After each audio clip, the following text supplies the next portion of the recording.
The purpose of this video is to discuss VFA learning and the requirements of being a registered training organisation. So as discussed, VFA learning is an RTO, which stands for Registered Training Organisation. So basically what a registered training organisation is, it's a provider of vet education or vocational education and training. So to provide vocational education and training qualifications in Australia, you need to be a registered training organisation. So VFA Learning is registered. Its legal name is Victorian Fitness Academy and its trading name is VFA Learning. Now, the Victorian Fitness Academy ties back to the days where VFA Learning was primarily a provider of fitness education. So VFA Learning has been around through its various forms for over 20 years now. Now, when you become registered as an RTO, you get given a number, an RTO number, or called a TOID number. VFA Learning's TOID number is 22360. So this is a number that identifies VFA. So on a lot of different forms, you'll see that number listed. So as a vet provider, VFA Learning can offer certificates. So certificate 3, 4, 2.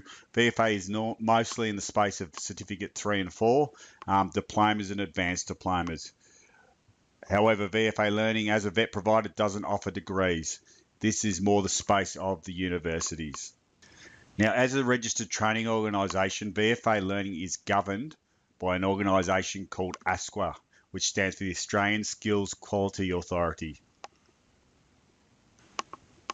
So some of the major roles of ASQA are to regulate the industry, so to make sure it's functioning properly, to add to scope. So by add to scope, we have to approach ASQA if we want to add to scope. So by that I mean if we want to offer a new qualification, so just say as VFA Learning we decide we want to offer a qualification such as Diploma of Business, we have to apply to ASQA and go through a process to allow us to add to scope. So we do that through ASQA, and they're also there to provide advice and support. There are a number of standards we have to comply with, and they provide support on that. So they're a very important body, and they're an important body that we need to make sure we comply with. The word audit's a word that's used a lot at VFA Learning, and this is because at any time, ASQA or another one of the organisations that provides funding for VFA Learning can audit VFA Learning against its standards, and there will be implications to VFA Learning as a registered training organisations if we're not complying with these standards. Over recent years, the number of audits has increased dramatically. They've also become a lot more demanding, plus the implications of performing badly on an audit has increased as well. So largely this is due to the fact that there has been some bad behaviours in the industry, which puts the pressure on the whole industry. When you look through the VFA organisation structure, you'll notice there's a large compliance team. So the compliance team has a job to make sure we're complying with our obligations, not just for ASQA, but with some of the government organisations that provide us with funding. So the compliance team will regularly be doing internal audits. So internal audits are run so that when we have an external audit by an organisation like ASQA, there's no surprises. We've been through and we've checked all those boxes already to make sure we're doing everything okay. But as you'll start to get an idea, compliance is a big part of the vet sector, and we need to make sure that we're doing everything right. The following video will give you a quick summary of how ASQA are approaching audits. ASQA's approach to audit is changing. We're focusing on what's important, the student, so everyone can be more confident in the quality of our vocational training system. We searched Australia and the world to find examples of best practice, and in late 2016, we tested our innovative new approach on a range of providers. RTOs were enthusiastic about the new approach. One said the new model is much better. It focuses on the delivery of a quality product rather than a compliant product. Other RTOs saw the focus on the student as most valuable and said, "We're proud to show our students' journeys." Auditors also commented that they found the approach much more effective. One said, "We're focusing on what's important." An independent external evaluation of the new approach supported all of the new features going forward, and now we are ready for rollout. So what's different about our new approach? Our audits will now follow the student experience, giving students a greater voice in the audit process. We'll start the audit at the beginning of the student's journey, at marketing and recruitment, moving to when a student enrolls, how their learning is supported, how training and assessment is conducted, and then onto how they gain a qualification. We'll invite students to participate in online surveys and interviews to better understand their journey. And we'll be focusing on the provider's practices and behaviours along the way, as well as their systems and processes.